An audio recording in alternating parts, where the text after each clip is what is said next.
lecture. And last lecture we stopped at this example. And in this example, we have like the word length is 5 bits, as you can see, and information bits 2 bits, and then we add 3 bits for check bits or validity bits. Then we can see here that the information space consists of 4 possible information packets from 0, 0, 0, 1, 1, 0, and 1, 1. But now, when we add these check bits, 3 bits, then we have the total of 5 bits. Then the space now is 32. We have 32 possible words. As we explained last lecture, we have only 4 out of them are valid. We have only 4 valid words out of 32 possible words. Okay, now let us check first, is this words linear or not? As we explained last lecture that the linearity conditions, we have 3 conditions. First, that all zeros were included, which is included. The third one is the inverse. At the additive inverse of every word, it should be included, which is in the binary case, it is by default, because the additive inverse for every word is itself. The third thing, that the addition of any 2 words should generate to be included in the code. So here, if you add, for example, 0 plus 1 is 1, 1 plus 1 is 0, 1 plus 0 is 1, 1 plus 0 is 1, 0 plus 1 is 1, and actually you can check the whole possibilities that you will find that it is linear code. Okay. The second thing that we need to, if we need to know the capabilities of this code, that we should measure the Hamming distance, the minimum Hamming distance. The minimum Hamming distance, the minimum, is the minimum distance between any 2 words inside or included in the code. We said that the Hamming distance between any 2 codes x and y is equal to what? Is equal to the weight of x module and 2 addition with y. The weight is the number of ones. Okay. Now, for the linear code, any addition of 2 codes should be also as code, should be included in the space. Okay. Now, if you want to measure the minimum distance, generally you need to have this measure for between every two codes. In this case, it is trivial because we have only 4. But you can imagine that if you have like hundreds of thousands, the time can be very consuming to measure the distance. So when we say that it is linear, the benefit of being linear, that adding any 2 codes is already code. So in that case, you don't have to measure the whole distance. It is enough to measure the weight for every code itself. Okay, so now if you, of course, excluding the odd zeros, because the odd zeros, the weight here is 0. But now, what is the weight of this code? 2. 3. 1, 2, 3. Okay, but that's 3. Yes. What is the weight of this one? 3. 3. What is the weight of this one? 4. 4. What is the minimum distance now? 3. Just we say 3. Just we measure the weight for every word. We don't need to compare. We don't need to compare because if you compare, every addition is already code. So it is enough in that case to just measure the weight for every word itself. Okay? So in that case, we can see that the minimum distance of this code is equal to 3. From the previous lecture, here, we discussed the capability of code with the relation of the minimum distance. And we see here that since the minimum distance is 3, okay, it means that this code is able to detect 2 errors, because 2 plus 1 equal to 3. Okay? And also, because the minimum distance is 3, so this code is capable to detect and correct 1 error. Yes, it can correct 1 error, because 2 times 1 is 2 plus 1 equal to 3. So this code is capable to correct one error. Okay, yes please. If you are given the n and the k value, that's the number of bits and the like the code rate. If you are given value for the code rate, N and K, yes. This one is the total number of bits per yes. word, and this is the information. Yes, what is N and K for this example? The information bit is 2. What is N? N is 5. 5, yes. And K? 2. 2, yes. So it is 5 and 2, yeah. yes. If we now ask to calculate the error correction property, that how many error can this code correct, yes, and how many error can it detect. This we will discuss later. If you have only, because now we compare or we discuss the capability of the code with relation to minimum distance. Okay. But also there is some, for the block code, we can also estimate the capability by looking to N and K, and this will be discussed later. Okay. Now we have this code. So we have 0, 0, 0, 0, 0. This is one code. 0, 1, 1, 1, 0, 1, 0, 0, 1, 1, and 1, 1, 1, 0, 1. This is the transmission now. At every time, we can submit one of those packets. Okay? Let us now assume one error happened in one of those codes. For example, if one bit changes, for example here, okay, so the received signal, the received packet, we transmit this one, but we receive here, let's say 1, 0, 1, 1, 1. Okay, so now we have error in this bit. The decoder will immediately see that this code is not one of the valid codes. So there is error now. Okay? But let us measure the distance between this code and every possible valid code. Now the distance with this one is equal to 4. Yes. The distance with this one? 1. No. 1 actually. 1. This is 1? Yes. This is 1 and 2. The distance is 2. Okay? The distance with this one, of course, is 1 because we changed only one bit. And the distance now with this one, this is 1, yes, and 2. The distance is 2. It's difficult to see straight away. Yeah. So the minimum distance now is with this code. So now it is capable to connect it. Okay? If you check now all possibilities, just change one bit. In any of those codes, change only one bit. In any bit, change, you will find the distance is 1 with only one code. And this is why it is capable to connect it. If one error happened in this transmission, then the decoder can connect it. If one error happened. Okay? So because it will have minimum distance with only one of those codes. Okay, we will see of course later in this lecture, we will see how to design the words to have this feature, that if there is one error, then it is possible to connect it by measuring the distance. Okay? Is it clear? Okay, now let us see what if we have 2 errors in code. What happens if we have, because sometimes you have 2 errors and it is possible to detect the error, as you can see. But for example, let us just select any random example. If we say that, not this one this time, let us take this example, and we change 2 bits. For example, this one has been changed and this one has been changed. Okay. In that case, we will receive 1, 1, 0, 1, 0. Okay? Let us measure the distance again now. Now we have 2 errors in one word. The distance with this one is 1, 2, 3. Is it 3? The having distance with this one, is it clear?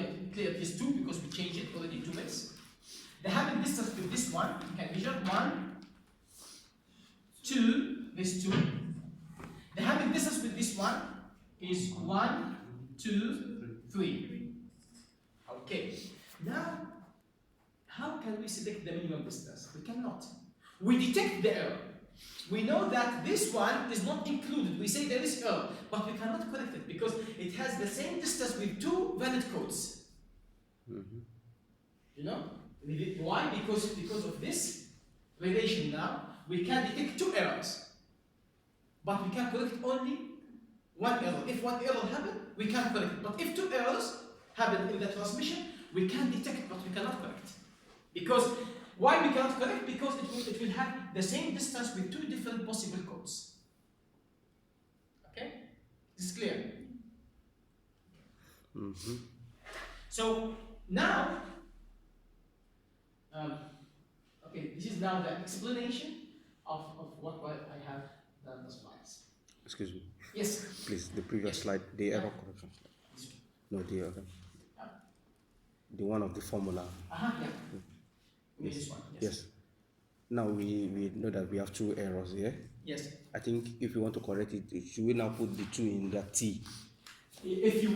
Now if we want to be able to correct two errors instead of one error, then this T should be 2. And in that case, 2 times 2 is 4, plus 1 is 5. So the minimum Hamming distance should be 5.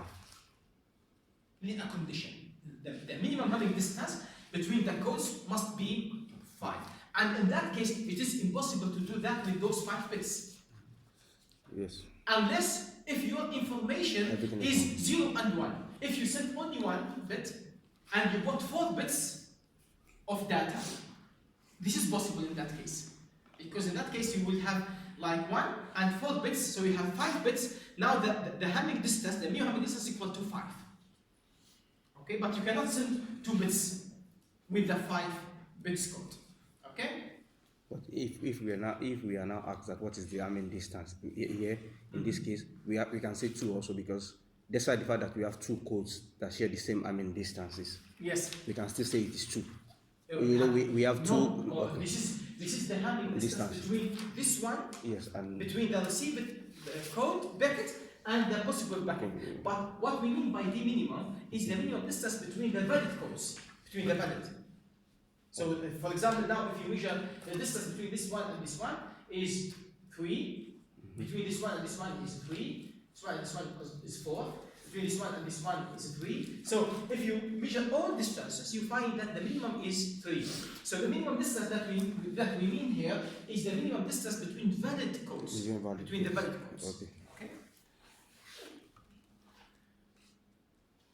I hope that it is clear now how the decoder is working. It is working basically in this way.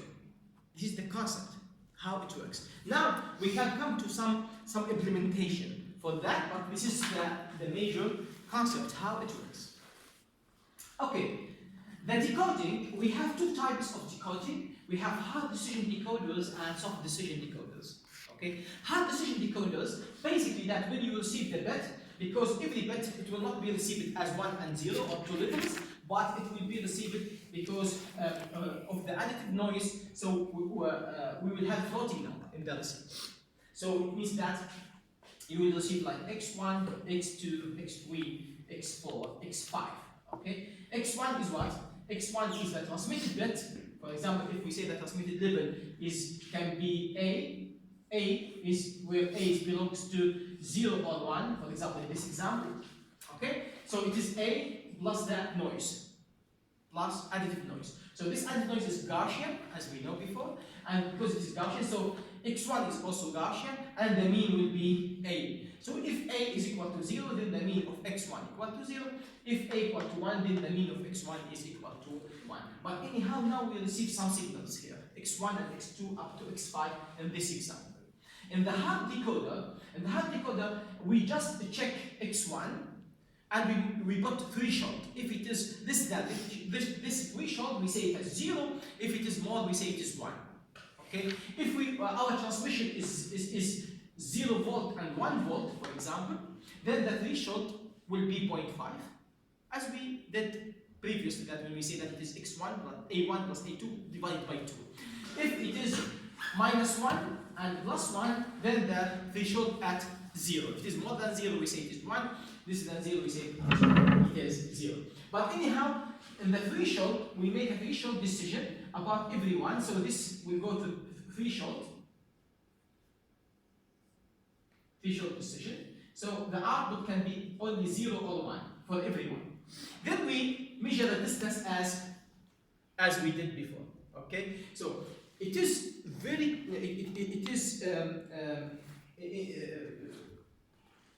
very logical that the minimum distance will be the most likely to be the transmitted one.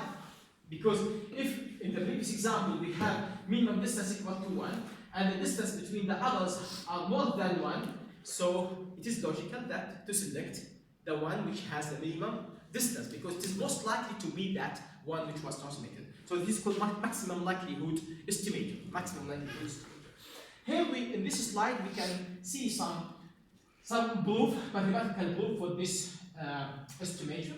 So this is the probability that you send code M based on given that you receive code Y. So you have this code now. You receive in the beginning you receive this code. After threshold, then you get Y. So Y also is 0 and 1 because we use threshold. So for example, it's 0, 1, 0, 1, 1, 0, and so on. Now we measure the distance between this. This is what we receive, and with all possible code. Okay. Now the probability that you send code M, given that you receive code Y, this is code Y, is equal to, by using conditional probability equation that we know, equal to the probability that you send code or the transmitted code was CM, code M. How many code we have in this example? 4 possible codes. So we have either C1, C2, C3, or C4. The probability that the transmitted code was CM and the received code is Y, divided by the probability of Y, and by using Bayesian equation, then it becomes like probability of Y given CM times probability of CM divided by probability of Y.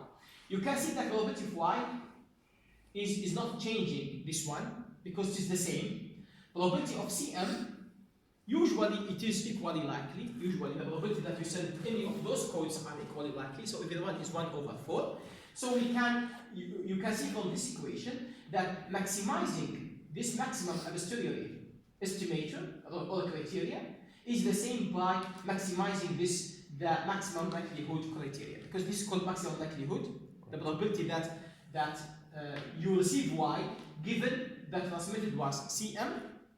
Maximizing this one will lead to maximizing this one. Okay, because now we are looking for the maximum probability. And the maximum probability is the code which achieves the minimum distance, which is logical result actually, but this is some mathematical interpretation, but it is quite, it is very clear and very obvious.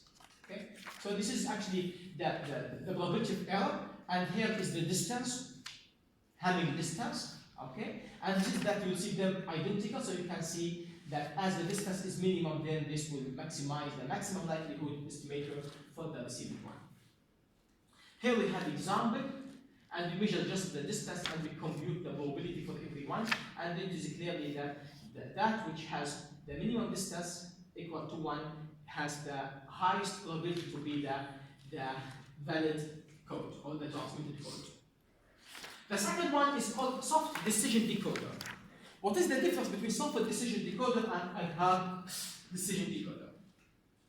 Assume that you send the signal like -1 volt and +1 volt. Usually I like to explain the concept. So when you understand the concept, the math becomes easier. You can understand the math behind that. But before that, we need to understand the main concept. So if you transmit like -1 or +1 volt, or this is the received signal, okay, after the channel, and then we have also additive noise, N, okay, Gaussian noise.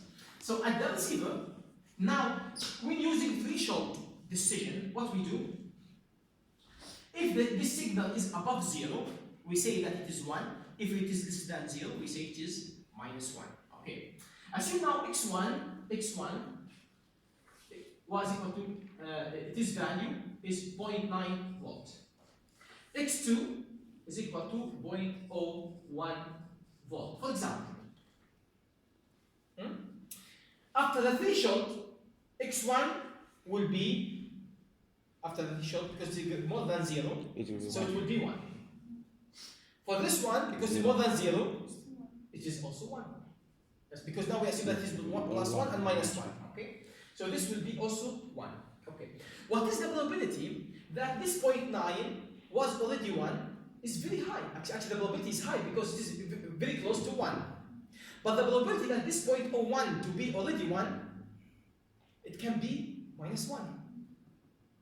It can be negative, but it is 0.1 because of noise. But in the threshold, we ignore those changes. We just put 1 or minus 1. We don't care.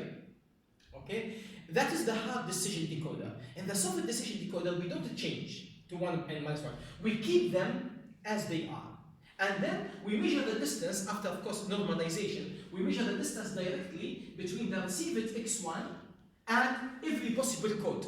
Now, if let's say that we use plus non-return to 0 code, so the transmission can be like minus 1, minus 1, minus 1, minus 1. For example, plus 1, only let's do just 1, 1, minus 1, 1, and 1 minus 1, 1, 1, for example.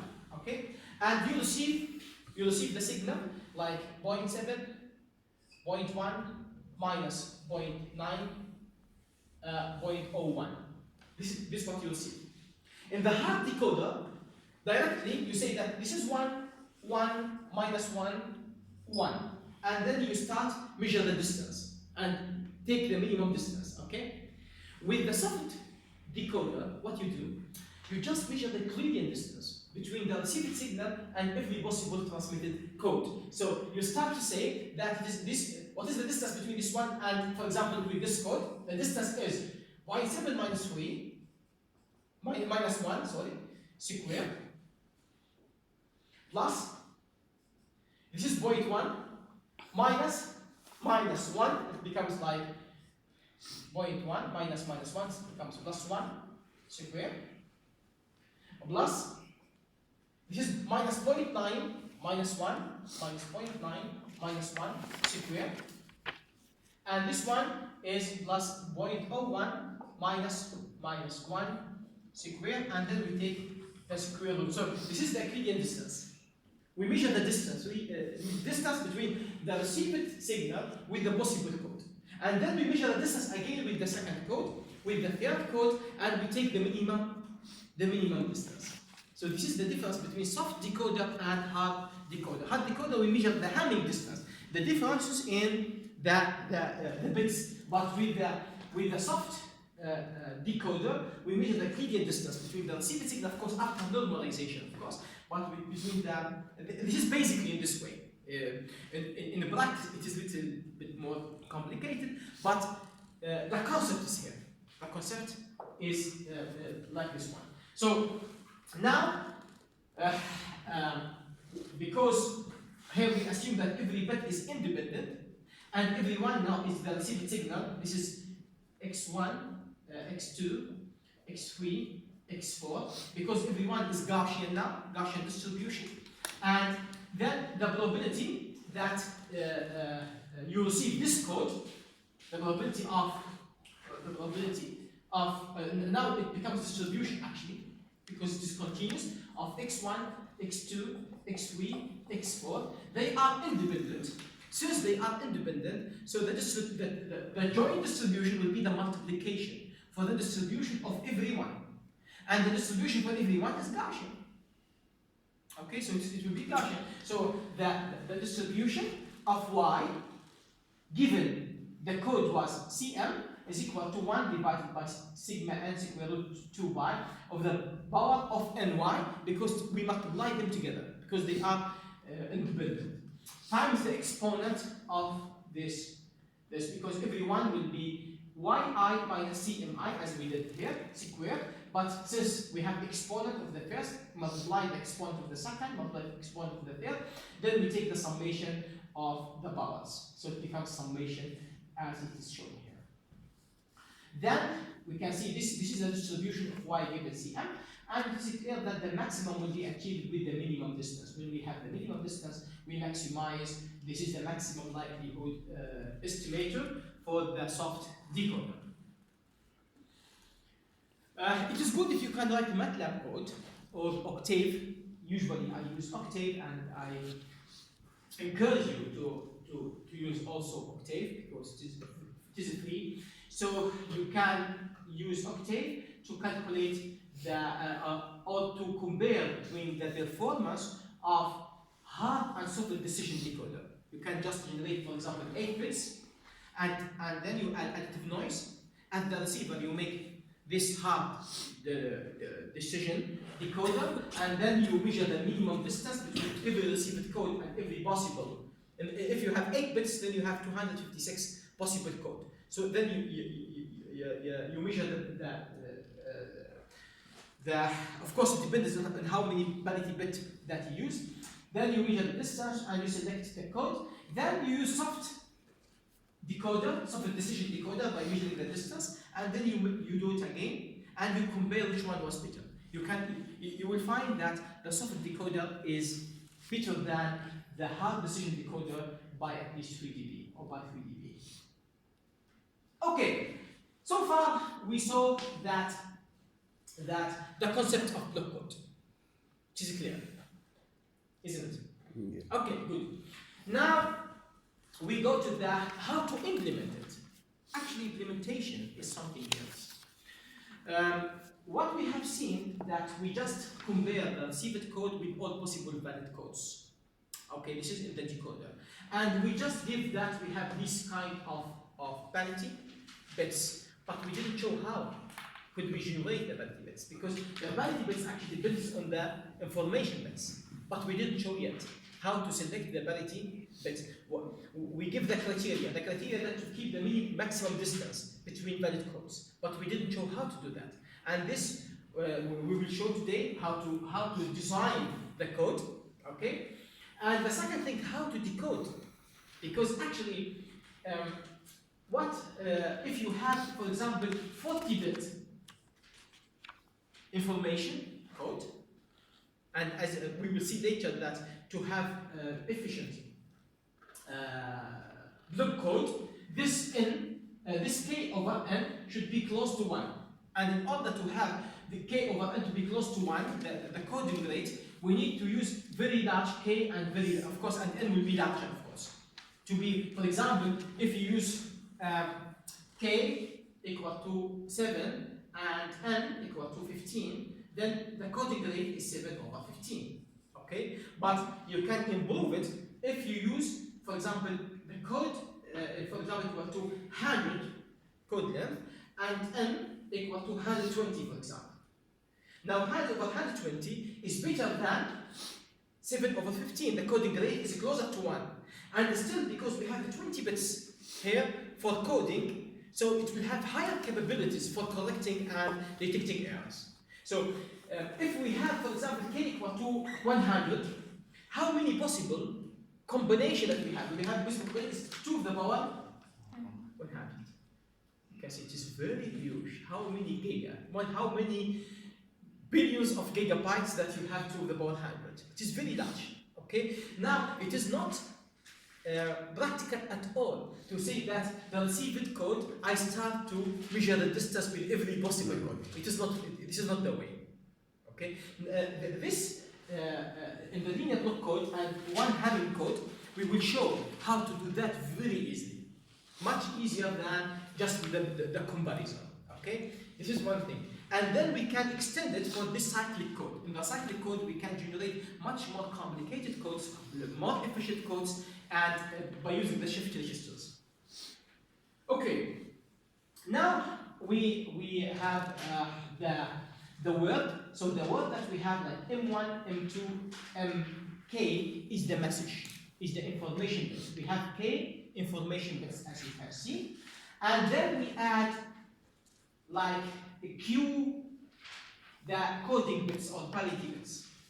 And the Q is equal to n minus k. N is the total number of bits. Is it clear? Because this structure now we will keep it in the coming analysis. X, the word, is M. M is the message bits, and then the code bits, the block code bits. And actually, the code block bits depends on M. Depends on M. Okay. Based on that, actually, we can generate the word by using what is known as generator matrix. If we have this J as a generator matrix, and then we multiply this word, this message bits M by this J, then we have the total code word X. Okay? And this J should be the identity matrix. Let me show to you step by step the meaning of this presentation. So assume that you have the message. The message is 4 bits. Assume that we have 4 bits now. Then we have message M1, M2, M3, and M4. Every M can be 0 or 1. Can be 0 or 1. Like 0, 0, 1, 0 or 1. So we have M1, M2, M3, M4. This is the message bit. Okay? We multiply it with the matrix, generator matrix J. The generator matrix, they say that it can be defined as IK. What is the IK? Is the identity matrix with dimension of K. Why K? K is the number of bits in the message. So here, the number of bits is 4. Then it will be 4 by 4. So it will be like 1, 0, 0, 0, 0, 1, 0, 0, 0, 0, 1, 0, and 0, 0, 0, 1. That's it. Okay? Why we do that? Because in the word X, the first 4 bits must be the same. The first 4 bits is M1, M2, M3, M4, and then we have the code bits. After that, we have like C1, C2, and so on. But the first bits must be the same as the original message. Because of that, we put the first thing to be this identity matrix to generate the same message. Now we have this B matrix here. B matrix is the matrix where we multiply it by M will generate the code. And I will show you how to design this B. It is very easy to define B, at least for the Hamming code. And we will see it. So this B, because now you know that this is 1 by 4 vector, and this matrix must be 4, okay, by n. 4 by n, because here it is the number of columns must be the same as the number of rows. And this is the generation now. If when you multiply 1 by 4 by a matrix with 4 by n, the result will be a vector 1 by n. Consists of M1, M2 up to Mk, or here in this example M4, and then C1, C2 up to CQ. Okay? And then it means that this C matrix or this B matrix will be also the number of rows. It will be the same as K. So in this case is 4. And number of columns equal to Q is the total number of parity bits. Okay. So this B, for example, we design it to be, let's say, we have like B11, B12, B13. We assume that it is 3. If it is 3, then we can generate 3 plus 4 is 7. So this will be 1 by 7. Okay? Then we have B21, B22, B23, B31, B32, and B33, B41, B42, and B43. Okay? Of course, here every one is either 1 or 0. Everyone here can be, every B can be only 1 or 0. Now, what is the first C here? The first code. The first code bit will be, now we multiply this vector by this row, by this row, by this row, then we have the same. Then, for this first column, you multiply this one by the first column. So what you have? You have M1 B11 plus M2 B21 plus M3 B31 plus M4 B41. Remember, this summation is module 2. Okay? So module 2. 1 plus 1 equal to 0. 0 plus 0 equal to 0. 0 plus 1 equal to 1 and so on. Okay. What is B11 and now B11, B21, B31, it means that you either include the message or not. Because if B11 equal to 1, then you take the message. If B11 equal to 0, you ignore it. Okay? This is the general, as you can see, this is the general representation of the block code. Now we take one simple coding, it's called Hamming code. Hamming code is based on very simple criteria for selecting B. Okay? What he said? He said that in this B, you can select any pattern randomly at one condition, that the number of ones in each row must be 2 or more, 2 ones or more, okay? And no repetition, that's all. It is not easy like that. I mean, he said that you can put any pattern, but the number of ones must be 2 or more, and no repetition for the same code. But you are free to select what you like. He said, if you follow this one, then you will always have a code with minimum Hamming distance equal to 3. And this code will be always able to correct one error and detect 2 errors. Okay? What is the relation between, how can you select the number of Q here in this case? The proper number of Q. He gave the relation. He said that a Q greater than or equal to 3, the number of parity bits, and N is 2 of the power Q minus 1. This is the relation. What it means? It means that now you want to design code where the number of parity bits Q equal to 3. How many bits in the world? Simply 2 of the power 3 minus 1 equal to 7. That's it. You have now 7 bits. 7 bits is N, which means that how many message bits now you have? 4. Because 4 plus 3 equal to 7. If you have a Q equal to 5, then N equal to what? 2 to the power 5 minus 1 equal to 31. That's it. Then how many, what is K here? 31 minus 5 is 26. Okay? So, but actually, usually we don't start with the Q. We start with what? We start by the coding rate. Usually, when we, as a designer, you should look to the coding rate because the coding rate is the important thing for you. Okay. So now, if you want the coding rate K divided by N to be equal to, let's say, 0.9. Okay. Now we have 0.9 equal to 1 minus Q divided by 2 to the power Q minus 1. You can even by trial and error or by using any linear or any numerical technique, you can estimate what is a Q, which can achieve you 0.9. Then once you know Q, then you can determine N, and then you can start designing your code. Is it difficult? Okay. Now we come to the generator matrix. As we said, now we have this B. You design B in the Hamming code. They told us you can design B as you like. Okay? You can the condition number of ones per row to be 2 or more. Of course, here because we have 3, so we have only 2 or 3. But if it is more, if it is 5, then you can select like 2, 3, or 4, or 5, and no repetition. No repetition. Then, for example, as an example, but in example, you can put any under this condition, you can select, randomly select. Okay? So it is 101, 111, 110, and 011. Okay, this is now the generator matrix. Okay.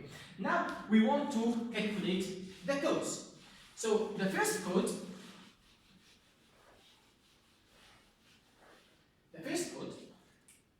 C1 equal to what? Now we multiply this M1, M2, M3, M4 by this matrix, the first identity will be the same, but for the second one. Now, M1 times 1 is M1. M1 plus M2 times 1 is M2 plus M3, because you can check if it is 1 you put the message, if it is 0 you don't put the message. So the first code is the first message plus second message plus third message.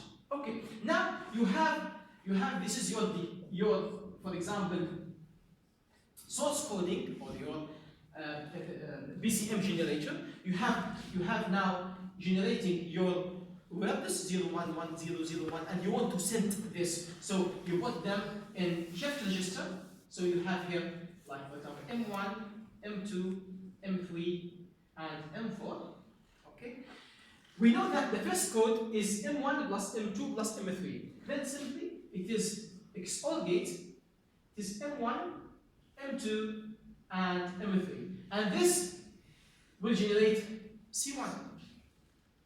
Okay? Let us see about the second code. The second code now is M1 is not included, but M2 plus M3 plus M4. Then with another XOR gate. Then we have M2 and M3, and we have also M4, and this will be the second code. The third code is M1, M2, and M4. So again, this is the so we have M1, M2, and M4. Then the output of this XOR gate will be the code 3. Okay. Now every time M1, M2, M3, M4 changes, then we have different C1, C2, C3. Then we have this is the word now. This is the transmitted word for every information. Okay. Now we want to design to put the lookup table or to put the table. How many messages we can generate with 4 bits? 16. So we start by 16. So 0, 0, 0, 0, 0, 0, 1, 0, 0, 1, 0 until 1, 1, 1, 1. For everyone, we know what will be the code. Because, for example, C1 equal to M1 plus M2 plus M3. 0 plus 0 plus 0 equal to 0. Okay? C2 equal to what? M2 plus M3. Of course, this is clear here that everyone will be 0 because all zeros. For this one, we have M1, it is 1, and by this way, you can generate the whole code in this way. So you can see this will be the message. M1, M2, or of course, here we define M1 as the least significant bit. We put it on the most light.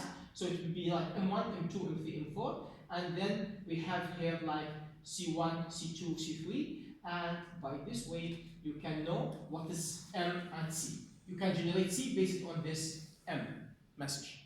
So we have, for example, for message 0001, what is M1? M1 here equal to 1, according to this. M2 0, M3 0, M4 0. Okay, let us see the code. M1 1, so it becomes like 1 plus 0 plus 0 plus 0. The C1 will be 1. So C1 is 1. Okay, what is C2? C2 equal to 0 plus M2 is 0 plus 0 plus 0. So C2 should be 0. So here, let's see. So this is, maybe this is now is M4. Maybe it is M4. So, but you can see that it depends on how you define M1 and M4. What is the least significant bit and the most significant bit? Based on that, you can generate the code. So the code here depends on that what is M1 and M2 and M3 and M4. If M1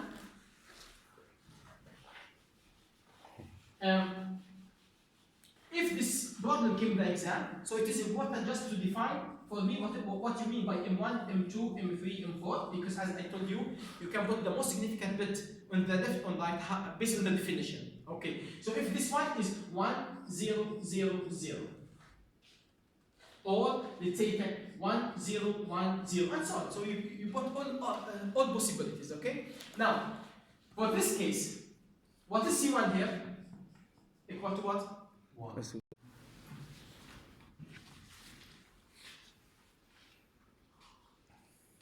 Hello again.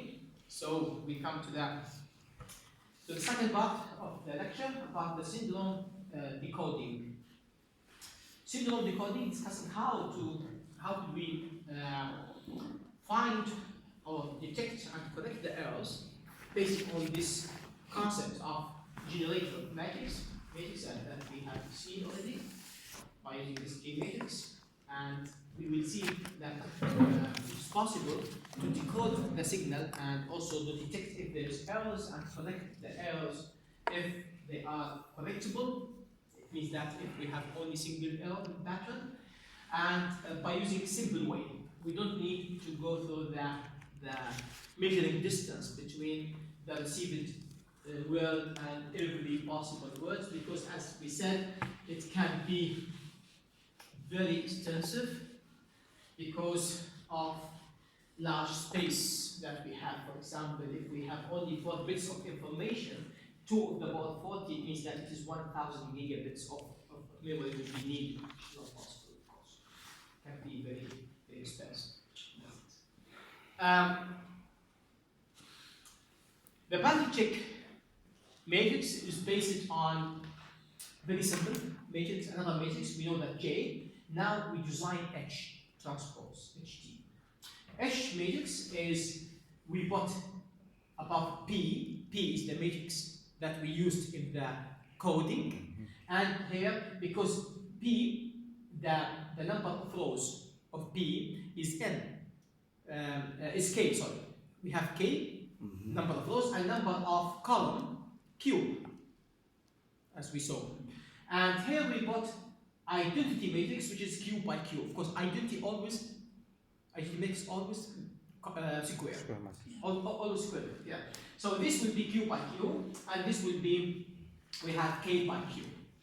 Okay, now we can use this matrix H.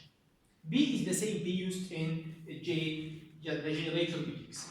If we look now, if we the transmitted bit, the transmitted code is X.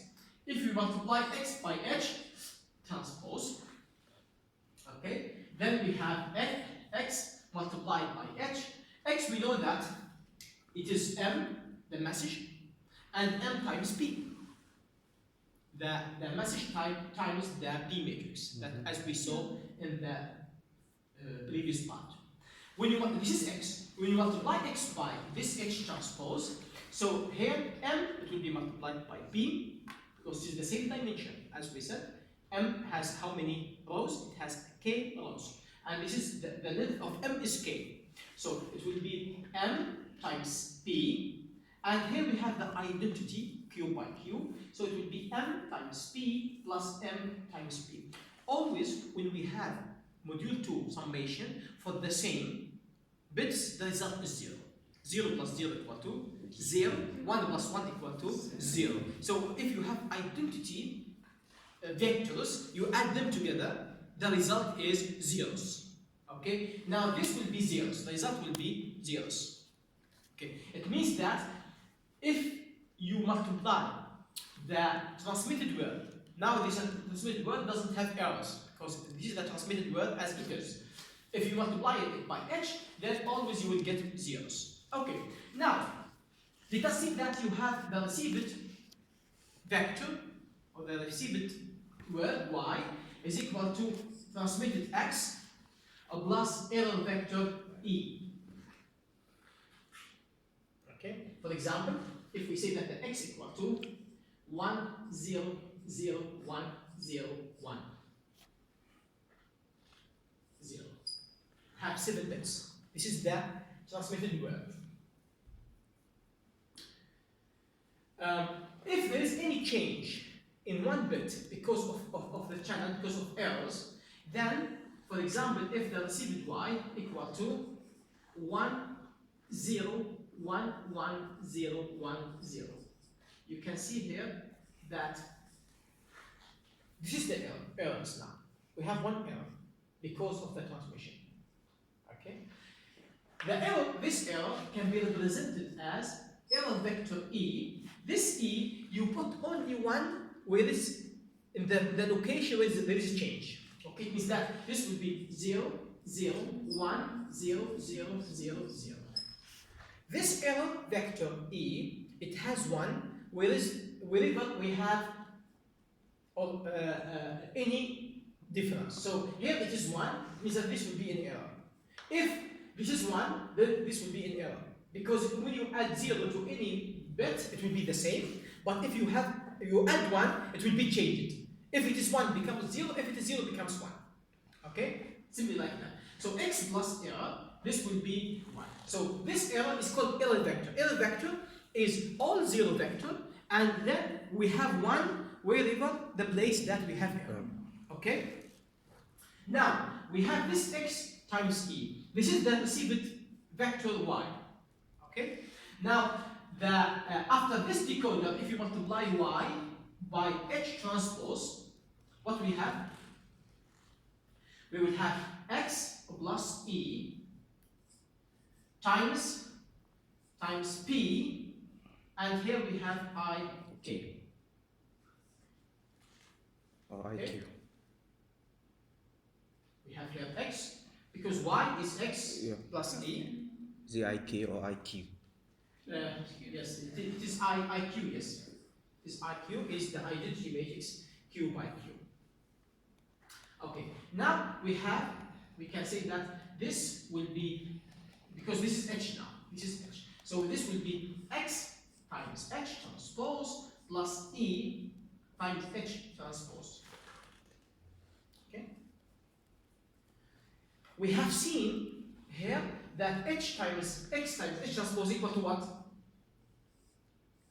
Equals to 0. Zeros. This is zeros. Then the result will be E times H transpose. It means that this multiplication, if we call this multiplication as S, the result, if you multiply the received vector by the parity check matrix H, the result depends only on the error pattern.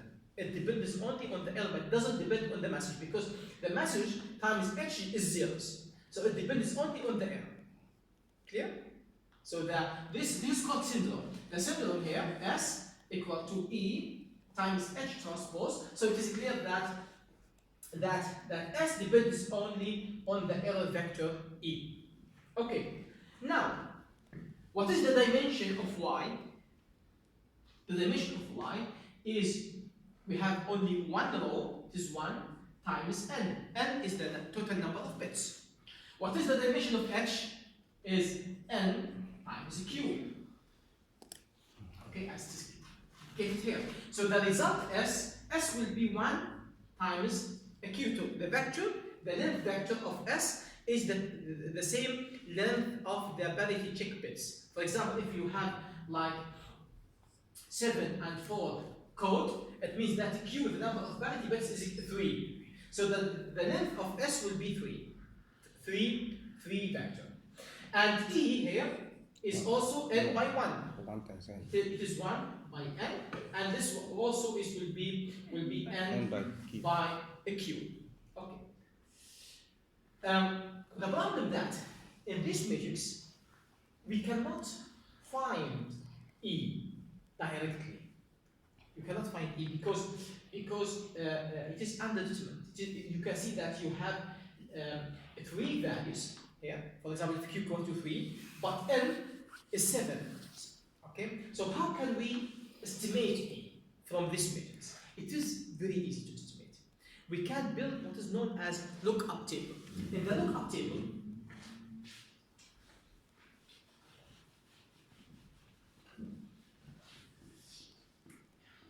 can build this table. So here we have the error, possible error patterns, and here we have the syndrome S. And we have already HT, we have it because it depends on our design when we design the generator matrix. Okay. The errors here, we might have 0 error. So 0 error, if we take the example of 7 and 4, so we have 7 bits. So in that case, if all zero means what? Means that no error.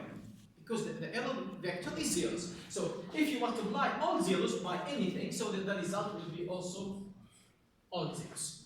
So when this S gives all zeros, it means that there is no error. or the error is undetectable. It means that there are more, like 3 errors happen, okay, so that it becomes valid code. Then it is undetectable in that case. Okay, now the possible error that will be 0, we might have the first bit to be in error. Okay, what will be S in that case? It is very simple, because here S equal to, you put the code 0, 0, 1, and you multiply it by H. You have H, you have this one, then you see what will be S. Okay? So, for example, I did this in the slide somewhere. Yeah. So, in that case, S will be 0, 0, 1. Okay? Now, if you come and you say, okay, I want to see the error if there is 2 errors in the first and the second bit, I tell you that you start to do wrong things. Why? Because we know that having code can correct only one error. Only one error per pattern. So this one, it gives you some S, but it will be confusing. It will not be correct. So what you do, you just put, if the second is in error, then if the second is in error, then S will be 0, 1, 0. Okay? Then for the third, as you can see, if the error in the third, then you will have 0, 1, 1. How many error patterns you can detect? Because here is 3 bits. 2 of the power Q, 2 of the power T is 8. The first all zeros means that no error, or the error is not detectable. Then you remove this one, then you can only detect 7 errors. You can only detect 7 errors. And those 7 errors is that the error in the beginning, on the second, in the third, in the fourth, and up to the last error. Okay? In that case, you can generate all, this is called lookup table. Now, you receive Y. You don't know if there's errors or no in Y. What you do, you multiply it with HT and assume that you got 0, 1, 0, for example. Once you got 0, 1, 0, from the lookup table, you know that the second bit is in error. You collect the second bit. That's all. You don't measure the distance. You don't measure the distance between with every possible code. Okay. How can you measure can you correct the error? Just add the error pattern to Y. I tell you how. For example, assume that your data, this is your transmitted data, okay? You receive it in this way. So now you receive 1, 0, 1, 1, 0, 1, 0. Of course, you don't know the original X, but here we assume that we know for demonstration. Okay, now we know that the error is in the third bit. So the error code here, the error pattern will be 0, 0, 1, 0, 0, 0, 0. This will be the error pattern. Okay, but we don't know yet the error pattern. What we did, we received this is Y. What we will do, we multiply this Y by H. H is P and I. We already designed P, so we know P. So we multiply them together. When we multiply them together, we will get what? Because the error is here in the third one. So what we will receive 1, 1, 0.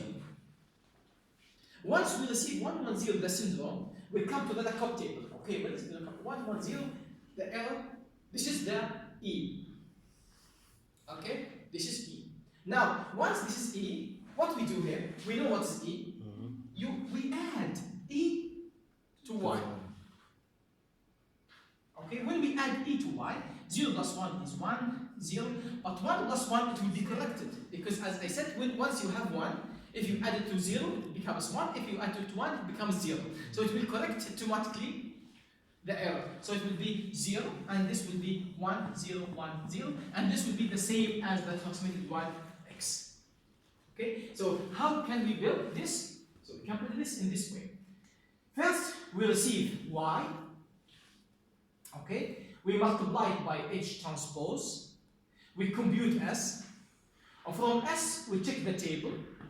we see what is the error pattern. We take the error pattern, we add it to y, then we have the corrected x. Okay? So this is the syndrome decoder or decoding process of having code. Okay. As we said now, here for the Hamming code, remember for the Hamming code, or Hamming decoder and coding and encoder and decoder, we can always collect only one error. And the minimum distance is always 3. But in general, if you want to use the same concept, not for Hamming, but for the other kind of codes, then the number of Q, because this syndrome has the length is qubits. Okay? So if you want to collect more errors than 1, then you have to achieve this criteria. 2 to the power q minus 1, the number of correctable patterns must be greater than or equal to n, or 2 errors out of n, up to t errors out of n. So this criteria should be achieved to be able to collect more, not with Hamming code. With Hamming code, we can collect only 1 error. This is fixed for this design. For example, if you have packet, the total number of bits in packet is 15 bit. And within this 15 bit, it is required that you be able to collect 3 errors, not 1 error. Of course, you cannot use Hamming code. But how many Q? What is the number of bits? This is your question at the beginning. How many qubits we should use? We should apply this criteria. And apply this criteria, we find that Q should be greater than or equal to 10 bits. 10 bits out of 15 must be used for parity check bits. It means that 5 bits for data and 10 bits for parity to be able to correct a 3 error per pattern. So now the coding rate is very low now. It is about 1/3 because it will be 5 divided by 15. So it is 10 only, which is very small. Then this code is not efficient, even it is efficient in terms of correcting errors, but in terms of bandwidth is not efficient. Then we can go to much higher code numbers. So maybe we can correct up to 3 bits or more per code if we have larger number of bits per word. For example, if we have 40 or 50 bits or hundreds of bits per code, per word. For example, if we have 200 bits for information M, and the total number of N can be like 230, for example. Then we have 30 bits more for coding. But 200 divided by 230 still is close to 1. Okay? So it is more efficient. But with such kind of code, it is not possible to do it by this configuration. We need to use much more efficient way for implementation in this case, for the block code, which are known as cyclic codes. Cyclic codes are used for the implementation purpose for such kind of codes. We have like PCH code, we have different kinds of code. For the cyclic code, because of time, we will not go through cyclic codes in this lecture, but I give you just the idea. We use what is known as generating code, and then you have the code word that you have. For example, your message code. Okay, for example, it is 0101. For example, this is your message. You divide the message by some. It is called generating code. So you divide this, for example, with 010, for example. Okay, and when you divide them, you have the quotation of this division, and the quotation you add it as a parity code.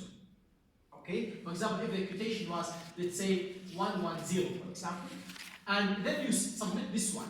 Now in the receiver, if you divide the word by the same generating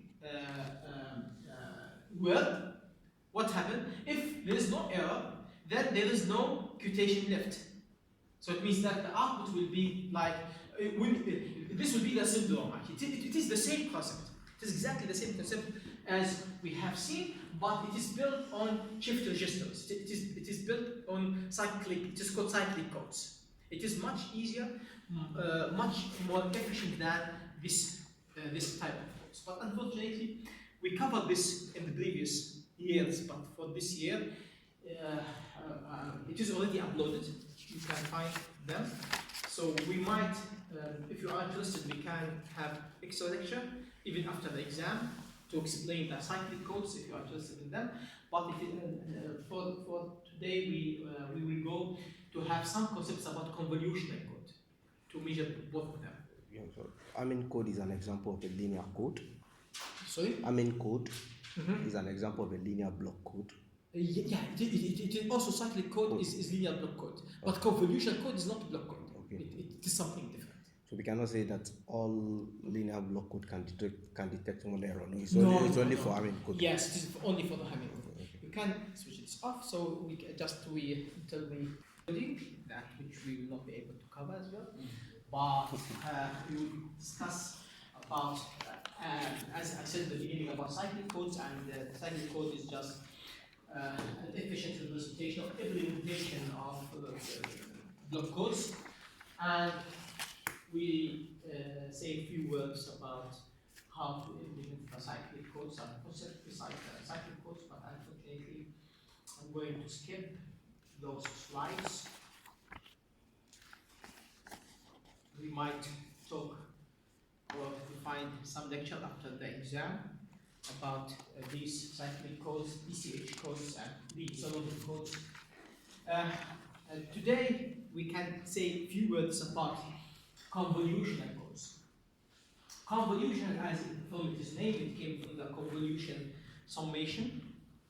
And the convolutional code is in contrast with the block code, that the output is not depending only on the current message, but also the previous message. So the previous message are distributed as well. Usually we represent the code by n and small k and capital K. N is the number of word bits, k is the number of message bits, current message bits which generates n. But it has also history of K capital. K capital is the depth of the code that it can also depends on the previous K minus 1 words or information bits. The code rate is the same as in the block code, so it is K divided by n. Usually the convolutional code n and k is small numbers. This is one representation or one example of convolutional code. You can see now we have 2 output bits for every single input bit. Okay, this is your input bits, information bits, and you can see that the output for every input bit we might have 2 outputs, and that every output depends on the current bit, but also the 2 previous bits. This is the previous bit and the second previous bit. Okay, so you can see this is the depth now. This K capital equal to 3 now, because it depends on the current and 2 of the previous. Okay.